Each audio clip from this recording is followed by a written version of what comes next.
పాడుతా తీయగా మహాసంగ్రామం 24వ సీజన్ ప్రారంభం నుండి గాయని ప్రణతి ఇచ్చిన ప్రతి ప్రదర్శన అద్భుతంగా ఉన్నది. ప్రతి పాటకు న్యాయ నిర్ణేతలు, ప్రేక్షకులు, వాయిద్య బృందం నుండి ప్రశంసలు పొందుతున్నారు.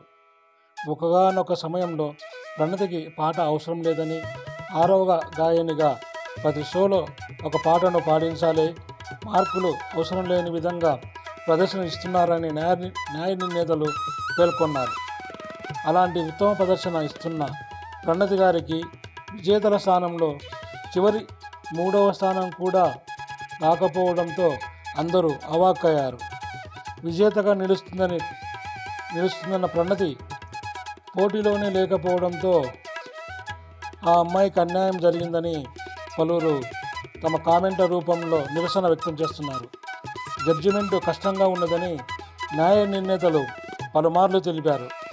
అలాంటి సమయంలో అందరినీ విజేతలుగా ప్రకటించి సమాన ప్రైజ్ మనీ ఇస్తే బాగుంటుందని, అందరికీ న్యాయం జరిగేదని పలువురు సంగీత అభిమానులు తమ అభిప్రాయాలను వ్యక్తం చేస్తున్నారు.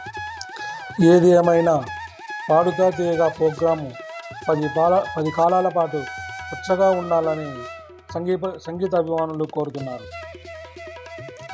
ఈ కార్యక్రమంలో ప్రణతితో పాటు విశాలకు, నాగవైష్ణవికి అన్యాయం జరిగిందని పలువురు సంగీత అభిమానులు కామెంట్ చేయడం బాధాకరం.